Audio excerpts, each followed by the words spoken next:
Buondì. Buondì. Assin Cursior. Francesco Del Zan. Assin chi per Fevelà di Cavaliers. Tu, dal tuo settore, là che tu hai lavorato, Palersa, Sì. tu hai curato anche una mostre Sì. che erano che dai istituti sperimentali che noi avevamo sul nostro territorio. Non come chi disin das bandes di Udin, ma anche da zone di Gurisse, perché che i due istituti che a livello internazionale erano stati proprio una roba importante. Sotto due amministrazioni differenti. Sì, perché il primo è stato l'Istituto Bacologico Sperimentale di Gurisse, che è stato fondato dal 1869 dall'Austria, e l'altro, un anno dopo, dal 1870, il Friuli occidentale era già ormai il Regno d'Italia, fondato dal Regno d'Italia a Udine come stazione sperimentale di prova. Da queste attività tu hai approfondito anche il tema dei Cavaliers. Per forza, perché l'Istituto Bacologico Sperimentale di Gurisse, come dice il nome, è stato fatto tutto su dall'Austria proprio per studiare i problemi dell'allevamento del cavaliere e della produzione di sede. E quindi fino alle prime guerre mondiali praticamente, quindi per 70 anni hanno studiato tutti i problemi dall'allevamento del cavaliere. Facciamo un passo in da ora. Da queste tue ricerche tu hai approfondito anche per passione personale tutto il tema che è legato ai cavalieri. La prima notizia che in nostra regione aveva scritto la questione dei cavalieri, dei morai di Fouet, dei Bigas. La prima volta che fu scritto, documentato Calfevele di Morars e di Cavaliers, quindi è un statuto della città di Trieste dal 1150, dove che si proibisce di comprare fouet per i Cavaliers. Una roba particolare che però viene ripetuta dai statuti che vengono dopo fino al 1400, addirittura queste leggi vengono rinforzate, perché non solo si proibisce di comprare fouet, ma anche di tenere cavalieri. E aumentano ogni volta le multe che un viene chiattato a tenere cavalieri o a vendere fouet alla di pagare. Quindi sapete che a Trieste erano i morars, ma sapete anche che non si poteva tenere cavalieri. Per quanto riguarda invece il Friuli, quanto si pensi che sia di stato portato il cavaliere che di no? Ma le prime documentazioni scritte, le prime, si cominciano a chiattare dal 1500. Nel 1500 viene Roberto da Spilimbergo che scrive le sue memorie, ma viene anche dai contrasti, dove che vengono nominati contrasti tra parole di tiare e fitual, dove che vengono nominati i morars, dove che vengono nominati i cavalieri, e come che avevano di essi regolari, quindi c'è che aspettava, c'è che aveva di fare il contadino, troppo che aveva di dargli al paron, eccetera. Quindi disegno dai primi signs dal 1500. Dopo ho avuto un sviluppo un po' altalene, non è che sia stato sempre lineare e costante che sviluppo. Quindi ho avuto periodi dove che plantavo in due cavalieri e scrivi le cronache del team che gli avevano visto per mettere i cavalieri e per mettere i morars, e tutti gli altri 50 anni dopo che già avevano i morars per mettere i vis, quindi vuol dire che non è stata proprio una storia semplice, lineare assolutamente. Complessa anche tutta la questione dei confini dal Friuli e anche tutta la questione della tassazione, perché un po' alla volta il cavaliere ha cominciato ad avere un'importanza economica e Vignesi ha capito che lì si poteva mettere le tasse. Che sì. motivo è questa evoluzione? È che Vignesi ha cominciato a tassare la produzione di galette, ha cominciato a tassare i morars e ha cominciato a tassare la filande che traeva in fil di galette, e quindi ha frenato un po' anche queste gole di Fabè su un settore che cominciava a crescere, sicuramente non ha giovato. Tanti è vero che sono indiche altre bande dal Friuli la banda che era sempre restata sotto dall'Austria, la Contea di Gurisse, a Gurisse quando i sovrastati dall'Austria, Carlo VI, Maria Teresa e Giuseppe II, no, dal 1700, erano sovrani illuminati, si dicono, no? Loro seguivano un po' l'illuminismo, avevano capito che per stare bene loro, avevano di fare stare bene la Int, per fare stare bene la Int, avevano di farle guadagnare. E allora avevano invece di aiutare con una serie di interventi, avevano lavorato ogni tasse per mettere morars. Non erano tassati, dopo siccome noi avevamo obbligati a mettere morars, dopo avevamo messo tasse invece per non partire fuori a lavorare di qualche altra banda, a Vignesi, le sede, quindi avevamo sviluppato, avevamo fatto una fabbrica importante che era il filatoio di Farra, che tirava in sede e la doppiavano. E quindi tutta una serie di misure che hanno portato tutto il settore delle sede, dei cavalieri, delle sede, dei morars, dal territorio di Gurisse a svilupparsi un lavoro dal 1700. Di che altre bande dal Friuli sotto Vignesie, però i numeri probabilmente, istante il territorio più grande, era tanto più importante la parte economica, no, al territorio. Perché hanno notizie anche a volte precise, no, che probabilmente erano in difetto, no, di tros attività che era attorno al cavaliere. Erano in difetto perché il vizio di non pagare le tasse non è di voi, è antico come l'uomo, quasi, perché ha sempre secchiato tira furbese. E quindi quel che si vota le dome quel che arrivavano a fare di quintribando, di squindon, chiaramente non salte fuori. Io mi piacerebbe ricordare dome una memoria che è di Francesco Rotta. Francesco Rotta era un funzionario, un lavoro preciso, voi si direbbe che era l'aiutante di Tremonti, per capirsi, sì. No?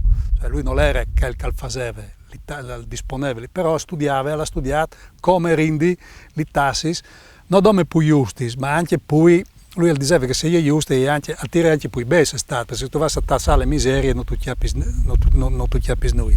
E lui dice, dal 1800 ha scritto una memoria sul settificio, e dice che secondo lui è il settore più importante di tutta l'economia agricola del Friuli. Perché? Perché è l'unico settore che va in esportazione. Perché il forment, le blave le mangiava tutte quante il colono per vivi. Il forment aveva di pagare il fit e lo mangiava in zone. Noi altri non erano mai o quasi mai autosufficienti per quel che non scoventava per vivi in Friuli, e quindi si aveva di far venire le robe di fuori. Massime quando gli anadis ed era spesso, perché avevano divisati che il 700, che studiano il tempo, le meteorologie, lo chiamano la piccola glaciazione, quindi all'era freddo vuol dire che le vegetazioni non devono morire, ma il fen, le blave, il formento non è che rendesse le ue, non rendevano al massimo, e quindi erano tanti gli anadis che facevano fan e quindi avevano importato. L'unico settore inattivo come esportazione era il de sede. E quindi secondo Rotta, che ripeto, era un lavoro preciso, conosceva bene, aveva studiato bene tutte le regioni e era un lavoro preciso, le sue valutazioni, insomma. E lui aveva detto che ha scritto che dal 1800 è il settore più importante dell'economia agricola della regione. Per quanto riguarda l'attività che è da Uri Cavaliers, hanno poi settori, no, che partecipavano al prodotto finale che dopo era la sede, sì, e il tessuto di sede. E poi tu dici anche in corto quali erano le attività che si poteva leggere anche dai documenti che tra l'altro dopo sono tramandate anche da che è attualmente vive e che il Cavaliers anche molti di voi qualcuno ha fatto tutte queste attività.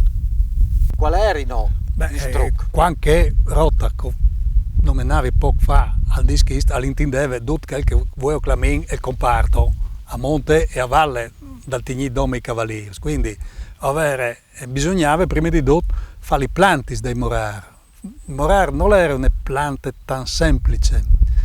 I contadini erano usati con la vite, erano usati con i venks, erano usati con la iar, cioè gli arbori che mettevano per tenere sulle vis. E lì bastava crevare una bacchetta, plantarle per tirare tanta tensa, non metterle coi pis per su e che menave. Col morar non era così facile, bisognava semenarlo e incalmarlo dopo. Quindi un lavoro che non era in due buoni di fare, bisognava avere le terre giuste, semenare, sclarire, aspettare che crescesse, tagliare, incalmare. Quindi si era specializzati dai vivai, e sono nevore in regione, in zone di San Vito era importante, ma in tanti paesi era in vivai che producevano i morars. Dopo bisognava, una volta plantati i morars, bisognava tirare su i cavalieri, tignere i cavalieri. Dopo bisognava, una volta chiappate sulle galette, tirare le sede delle galette, perché le galette il bozzolo, no? Ha 4 km, 4.000 metri di sede, e dove che tal miezze è poi che buine per fare telis che è poi di lusso, se no veniva bavelle che venivano robe un po' poi grese, poi andante, poi pein che non poteva spingere. Dopo bisogna, e che era un altro lavoro specializzato, che è il di tirare le sede. Dopo bisognava mettere insieme differenti fili di sede e dargli una girate in maniera da fare poi fuori, che non si rompesse in una volta mi tu staltelare. E dall'ultimo all'era fare i telis. Quindi dicono che in Friuli all'era sviluppato i prings, non era sviluppata la tessitura, cioè il fa le tele. Dal Friuli sotto l'Austria in realtà avevano sempre i sovrastanti, avevano cercato di sviluppare un po' anche il settore delle tessiture, però avevano protestato che di Vienna.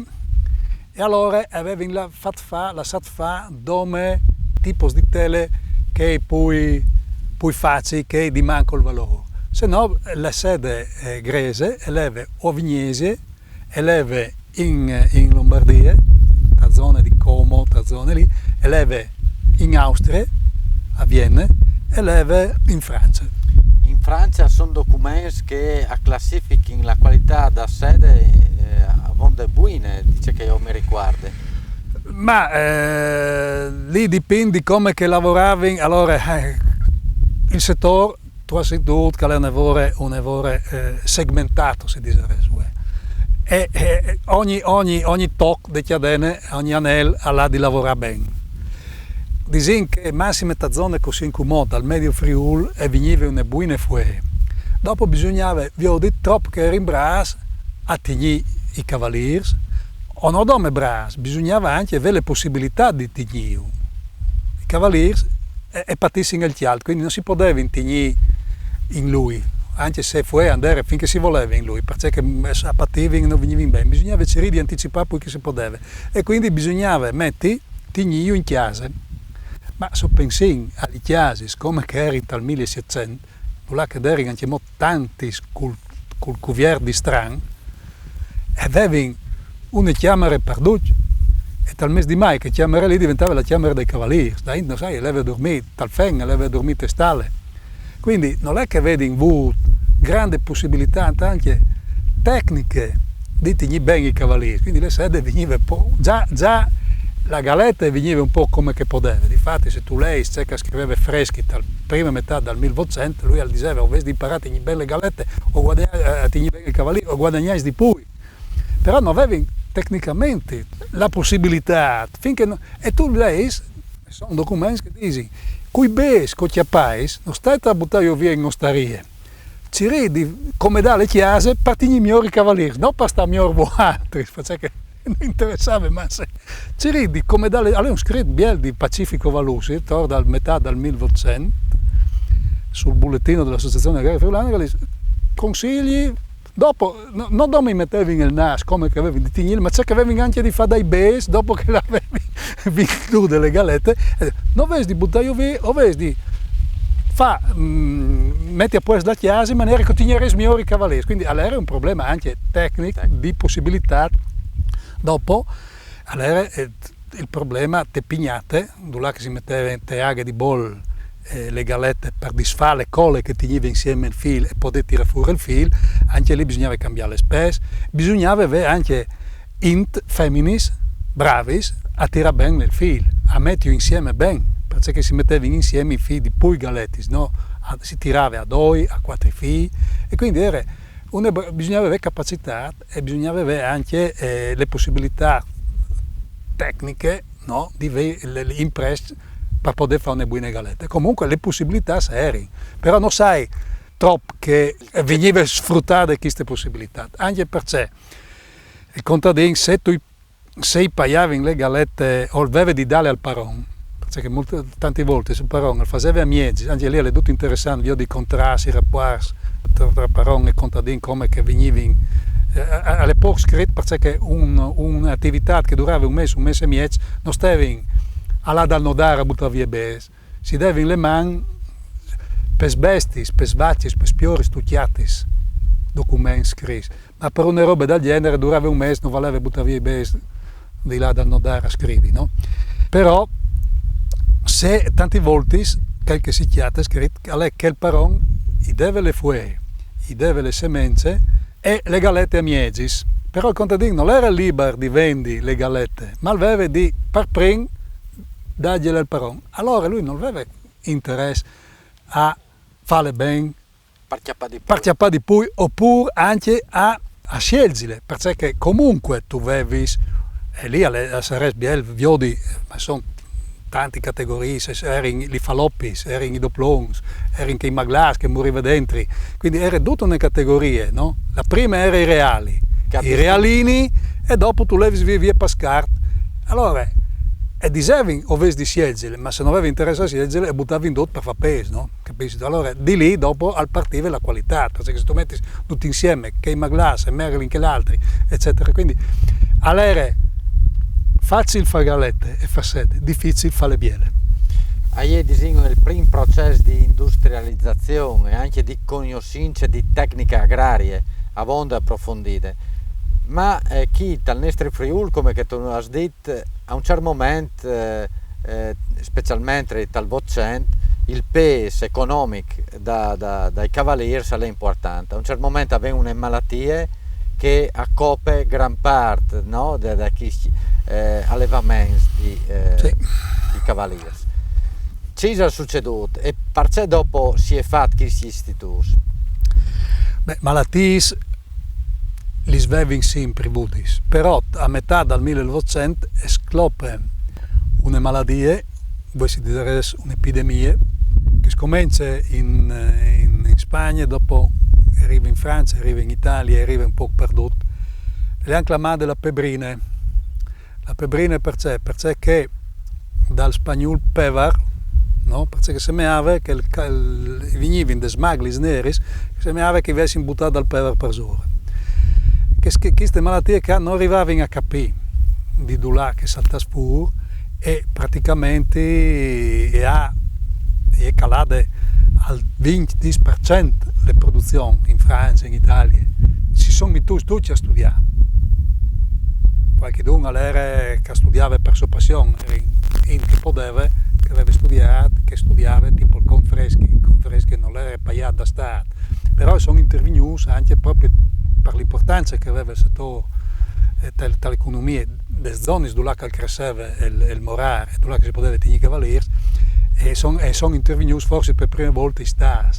In Francia e hanno mandato Pasteur a studiare la malattia, dal sud di Francia. Pasteur era un chimico, Pasteur aveva detto quando il ministro dell'agricoltura ha detto tu di là io dal sud a studiare queste robe, io non ho mai veduto un cavaliere, mai chiappato in mano un cavaliere, non sai neanche, ma lo hanno obbligato e lui ha relato.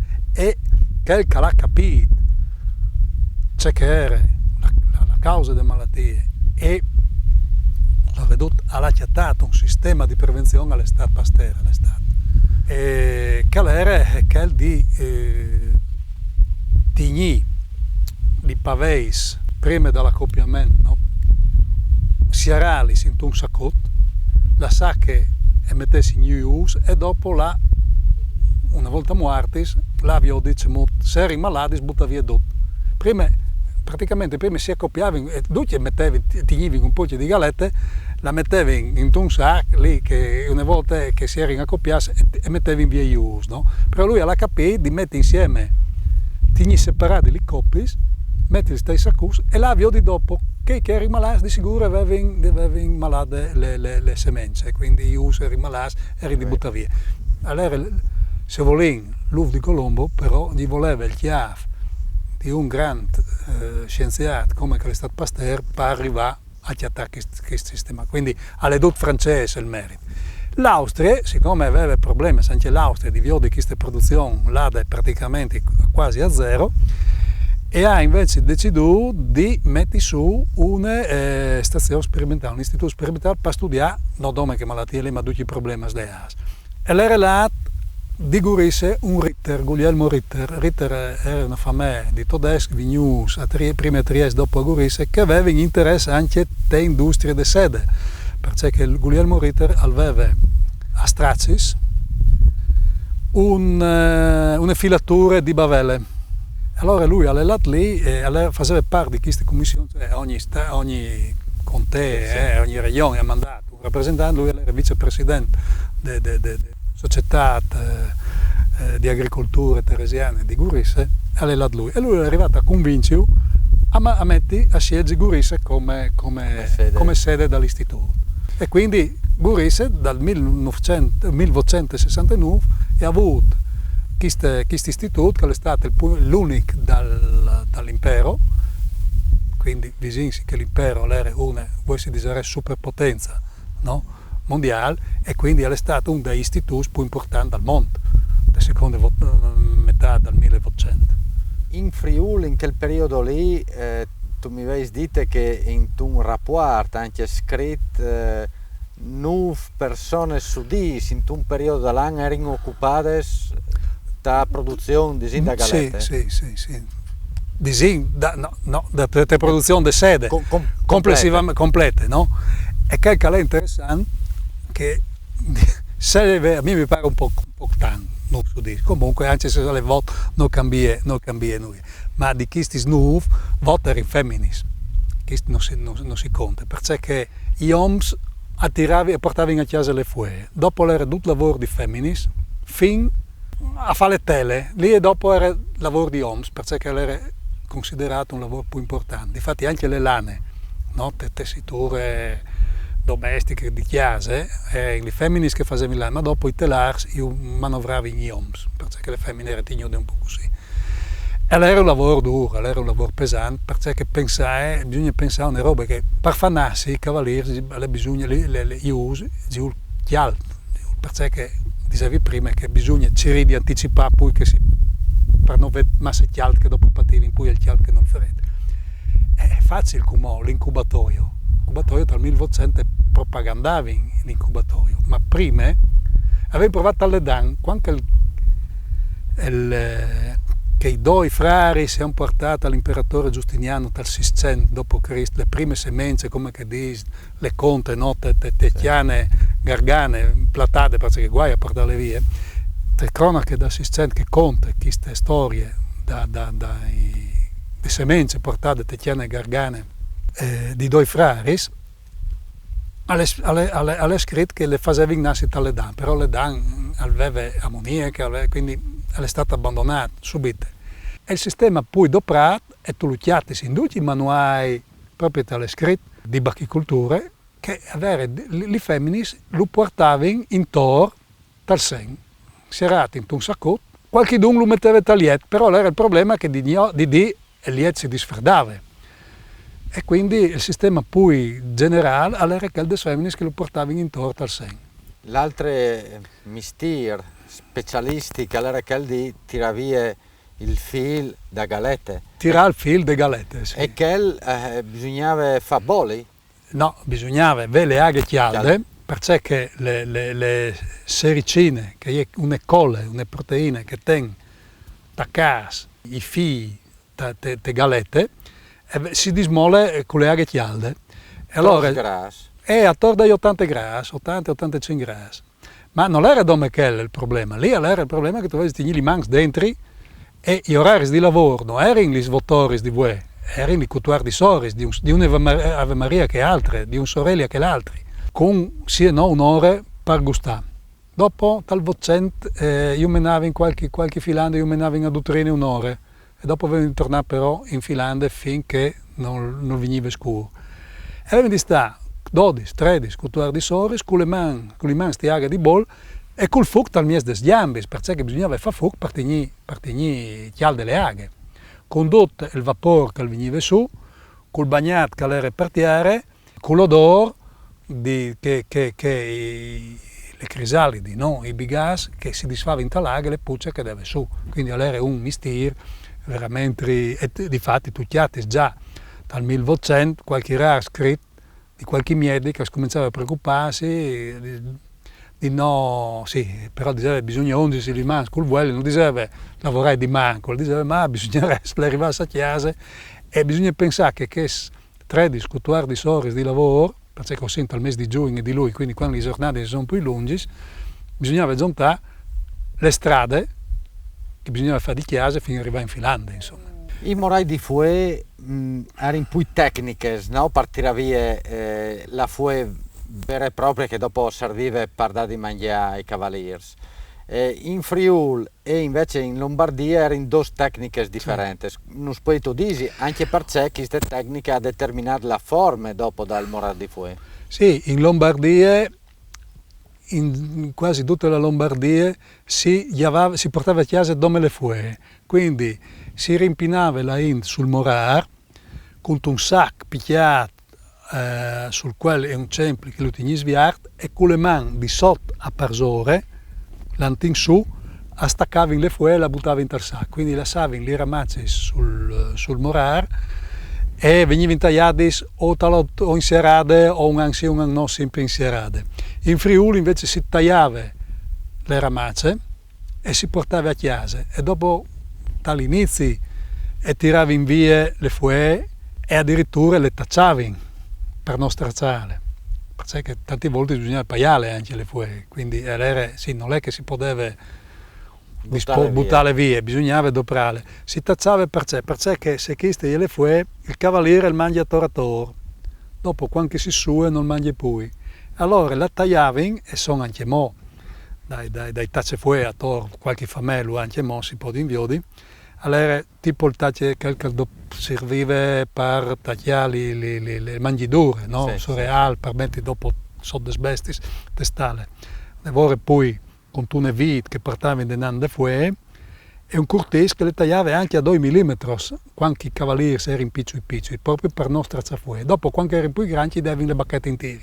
Il problema era che bisognava dargli di mangiare spesso, le fue guai se erano bagnate, perché si malavi, bisognava cambiare il liet, perché il liet dei cavalieri era fue che non dopravano che si muffiva le fraide, erano i cagoli dei cavalieri, erano quando cambiavano la pelle, era la pelle, quindi bisognava avere tutte una roba poco sane e per che non si infettasse in cavalieri bisognava cambiarle, guai a chiappare in mano, quindi bisognava mettergli le ramazze per ore, quando loro nasavano le fue nuove, levi sulle fue nuove, si tirava su e restava in casa. Oppure, tal'ultimo, tal'vocente, e mettevi in fue sdicchiate, sbusas, in modo che loro passavano per ore sulle fue nuove, poi io alzavi e nettavano, perché era fondamentale anche per l'igiene dall'allevamento.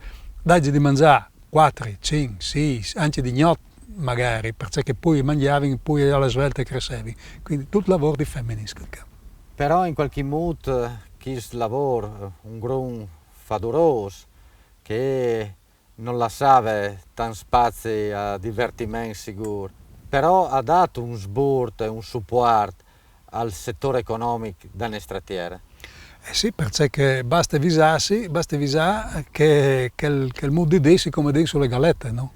Quando arrivavano a giugno, quando era l'ora di vendere le galette, i contadini, bes non avevano più, debis, fin per ore i chiavei, c'è un bellissimo scritto di Blanchini, Monsignor Blanchini, che dice che i debis pagare sempre e mai di studiare, no? E non avevano più neanche blave, perché se non era là un'ora benon le annate prime, le avevano finite per mangiare, quindi avevano bisogno di bes e che lì erano i primi bes che arrivavano. e quindi era veramente l'ossigeno per i contadini. E il modo di come darsi sulla galetta, ti pagherai sulle galette, alle proprie perché magari facevi un debito con chi vendeva le farine, chi vendeva il sale, e non avevi contando di pagare e rimandavi a quando vendevi le galette per pagare il debito. Ecco. Quindi era veramente le prime, la più importante, le prime base che arrivavano in Teanade. Prima di vendere il Forment, dopo le UE arrivava in ottobre, chiaramente, quindi erano i primi base che arrivavano. E corrisponde al vero che il Friuli è stato l'ultimo territorio dall'Italia che ha smettuto di tirare su i cavalieri. In che altre bande alle morte la produzione tan prima? Beh, le produzioni, altre prime riguardato la pebrina e la malattia, ma non è stato un problema di malattie, dopo sono stati. È cominciata a metà del Novecento alla in crisi la produzione in Europa, anche per questioni proprio di commercio.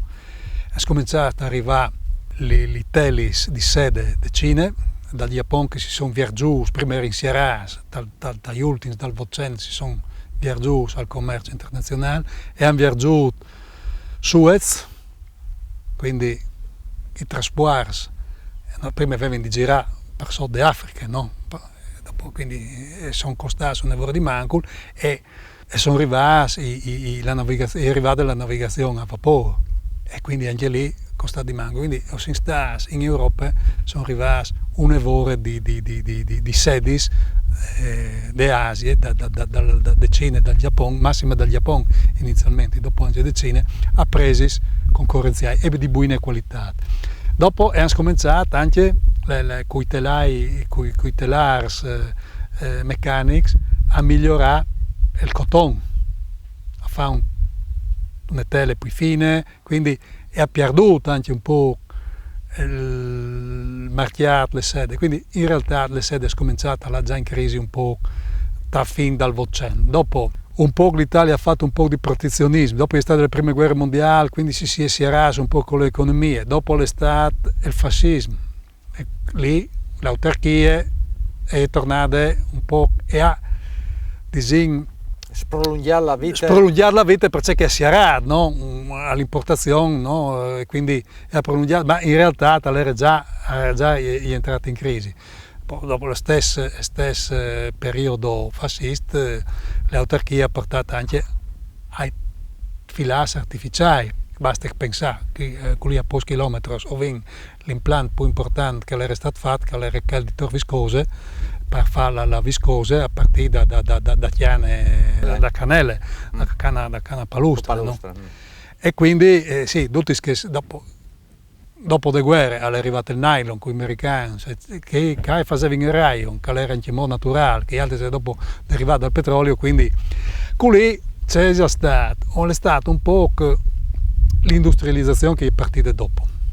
Un po' disegno che dopo massimo un po' prima, subito dopo le prime guerre mondiali, la cooperazione che ha fatto gli essiccatori cooperativi Bozzoli, che quindi hanno portato a una massa dei cavalieri. Non era poi il problema di vendio di corse, perché visinsi le storie che se saltava fuori dopo 10 giornate che si era dentro, il cavaliere salta fuori le pavè per saltare fuori a sbuse, a tae i fili, che le galette lì tu la butti, non tu arrivi poi a tirare fuori un fil continuo, no? E con gli essiccatori cooperativi Bozzoli la Inte portava lì e dopo era l'essiccatoio che lo vendeva, e quindi è state anche queste strutture cooperativistiche che ha lavorato nel Vorre Bank andare per tutti i paesi e che ha permesso di avere anche qualche franc di più, insomma, quindi tutto questo un po' la retratezza alle partite dopo l'industrializzazione, un po' avevano una buona struttura anche commerciale con gli essiccatori cooperativi Bozzoli, facevano le cernite, arrivavano, quindi questa l'ha un po' tamponata, ha tirato un po' poi a lungo le vite dal settore inferiore. Ecco. Subito dopo la guerra è stata anche una crisi, specialmente dal 48 fino al 50, per via che l'America ha comprato tutta la produzione dal Giappone per aiutarlo. Sì. E chi l'ha fatto crollare Sì.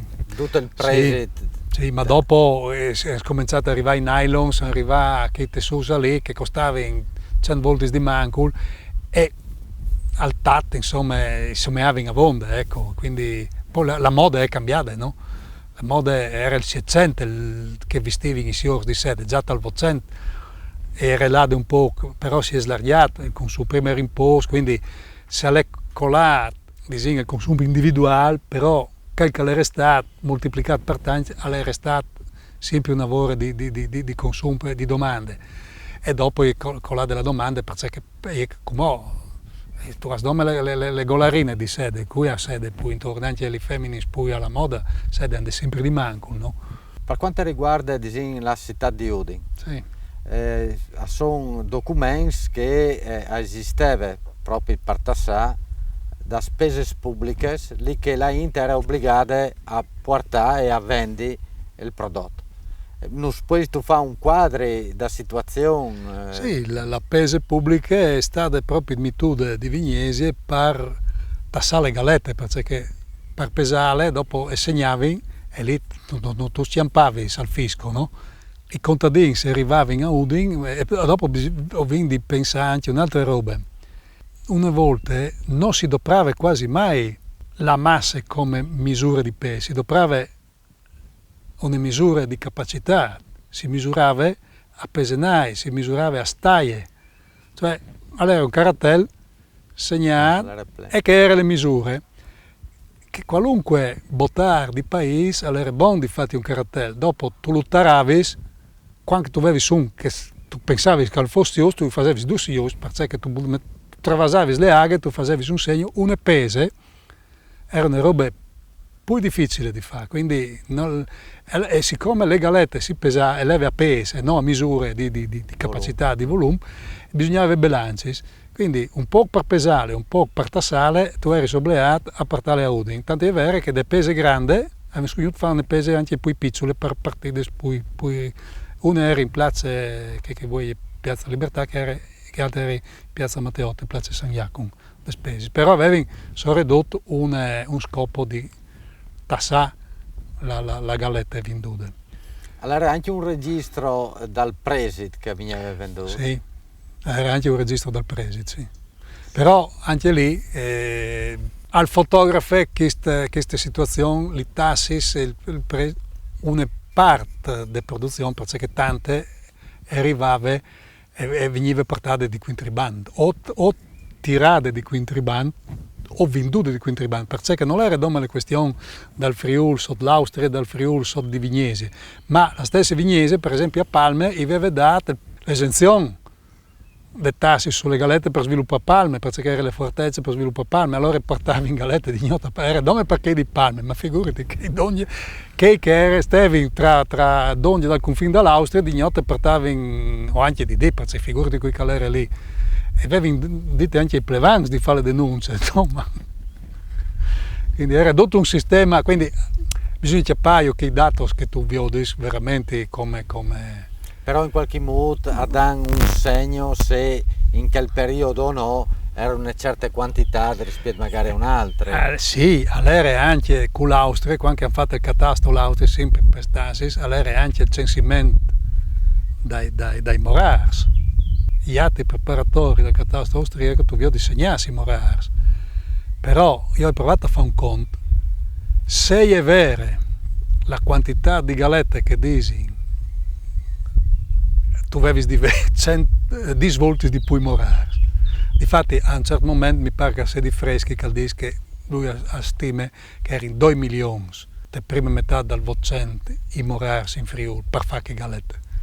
Perché è un rapporto molto preciso, morar, cavaliers e galette, non è che tu puoi inventare. Allora se tu fai le somme di che erano segnati, sono 10 volte di manco di che così a Spagna varessero di essi stati mitus, ecco. Allora 2 milioni di morari di fue assegnavano in qualche modo il paesaggio furlano, sicuramente. Altro che. E dunque questa trasformazione dal territorio là di ben plan in denant in 2-3 secoli sostanzialmente. Diciamo che il boom, come diceresti in UE, è stato al 1200.